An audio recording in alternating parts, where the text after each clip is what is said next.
Welcome back to Long Box Diving, where we explore comics and story arcs pulled from the long box. Now it's new comic book day, and as you know, we all run down to the local comic book store, we buy our pull, and we bring it back, and let's review what I was able to pick up today, what I got on mine, and what I'm going to read this weekend, and probably review some of this too, of course. So first we have Batman Detective Comics number 1016, The Mania of Mrs. Freeze. You see that? Look at that ice chainsaw. I don't know if that's a real chainsaw made out of ice. But basically, Mr. Freeze has been able to get Mrs. Freeze out of the freeze, and now she's freezing crazy. So Batman's got to take care of that. So we see him all wrapped up in chain. That's a really good cover. I like it. Tomasi and Mankey, been good stuff on this. Definitely worth the time. Then we have Fallen Angels number 2 with Hill and Krasinski. Now, this seems to have been coming out really pretty quick since the last one. I guess it's not an exact order that we expected from the others. It's going to change a little bit. We see the list in the back. But yeah, Fallen Angels number 2.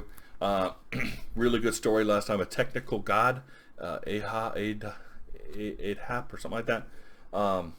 So we have X-23, Young Cable, and Psylocke. And Psylocke's going to take them under her wing and train them as assassins or whatever. Now, Krasinski is doing the art. Krasinski. I don't know how to say his name, but I'm not a big fan of the art. I don't think the art looks good at all. I think it's kind of ill. But the story has been really good. Hill does a great job writing it.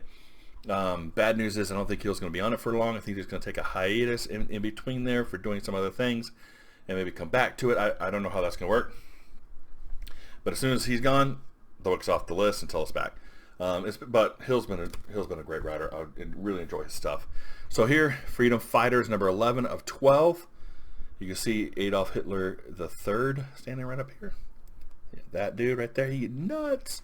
He's crazy psycho, even worse than Adolf Hitler, or Adolf Hitler is the second. But Vendetti has been doing a great job. Burroughs' art is fantastic. The stuff in here, I mean, here. Let's see if I find a Superman, Cyborg Superman page. Look at this. That is just nuts. You have a cyborg Superman going crazy. You got the spirit of Abraham or Uncle Sam in here. The one bad thing is I don't know if you can see it. Look at that. One page. Annoying.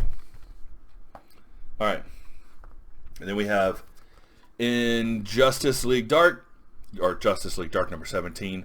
We have Cersei there. We have Mundi, Witch Kid, the Floronic Man, all of them on the cover. This is the Injustice League Dark. The art in this has been great. Wow, that's crazy. The art's been really, really good in here. The writing's been fantastic. Tinian's been doing the writing. It's a continuation of the story. And they've been doing a good job on it, solid. And then we come to the book that's probably not going to be on my pull next week if it keeps up on its current track. New Mutants number 2 with Hickman. Maria's doing the art.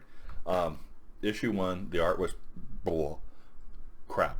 And Hickman's, I don't know what, but I don't want to read a book about millennials in coffee houses on road trips. I just don't care about that. I don't want to read about it. I don't like it. No, thank you.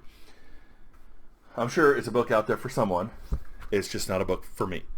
But, all right, so if this doesn't get better. Now, supposedly they're supposed to be in Shi'ar space, and they're going to court, and this dude right here is their space lawyer. Space lawyer. Because they committed a crime.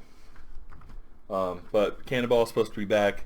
It seems like this whole book, the only reason this book exists is to get Douglock off Krakoa during the whole Krakoa meetup thing. It's like a little side trip for them to get him busy so they can have the islands merge without anybody understanding what's going on. So they got to get rid of Douglock out here. I don't know. If this doesn't shape up, it's off the pull list. Done. All right, Venom, another tie into Absolute Carnage. Donny Cates, Ivan Coelho. All right, the art in this has been really pretty good. He's been done a fantastic job. But I think this is going to be one of those that's going to be more of a heartfelt, tear-jerking. Not a lot of action, but there's even a part here where the kid looks up and goes, "Why didn't you want me?" Wow. So this is going to be one of those that's going to be like, what is going on? So at the last issue we found, Venom, Eddie Brock learned, the kid learned that Eddie Brock is not his brother but his dad, and so now they have to deal with that fallout, which is going to be interesting. And what is going on with the kid? Why is the symbiote, the pheromone symbiote, I can't remember his name now, but the one that turned into a cat, is like scared of him.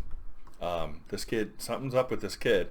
We got to figure that out. That's gonna be interesting. That's been a good read so far. And I think it's only one more issue until they get into Venom Island. Then we have X-Force number 2 with Percy and Cassara. We got Kid Omega on the front with Wolverine. This just seems like a weird team up, but Benjamin Percy's the last book was really pretty good. The art was okay, a little dark, a little gritty, which kind of met the tone, but it wasn't exactly my cup of tea. It was okay. The writing was fantastic, other than the whole 60,000 feet halo jump, which I don't think is possible. Or very unlikely, especially without breathing apparatus. All right, either way. All right, this is going to be good. He's been doing a good job with the writing so far that I've read, and this appears to be going to be another really good read. And I like to see Kid Omega. He's kind of pompous, but I like to see him actually get in a fight, and this should be interesting. Poor her. Yeah, there's a big reveal in this one. And then we're gonna get into Tales of the Dark Multiverse, Infinite Crisis. Every one of the ones I've read so far has been pretty good. I missed this Death Superman one. I did read the Green Lantern Dark Knight thing, The Darkest Night. That was really, really good. This one looks really good because this has got Superboy Prime in it. Now, Superboy Prime, if you remember, Infinite Crisis was kick butt. That guy had so much power. He took on all the heroes at once. He killed Superman from Earth 2. I mean, he killed Connor, Superboy on Earth, and then this. Ooh, I mean, look at that. That's crazy. There, get a good picture of that. What in the world's going on there? I know who that is now because I went and looked, but that's crazy. But these Tales of the Dark Multiverse, they come square bound, so they're like something that can actually sit on the shelf. They've been really good so far. I've liked every one I've read. Tinian Lepresti, good writer, good artist. So it's been a good week. Some of these are definitely we can't wait to dig into and read. Some of them are going to be able to pull it, or not going to be able to pull this much longer because they're mini-series. They got a couple more issues left, or if they don't pick up, like New Mutants, gone. So it was good. Let me know in the comments below what you got, what you like about these, or what you don't like about them. Let me know. And if you enjoyed this review, please, or review of my pull list, please like and subscribe, and we'll see you next time here in the Long Box.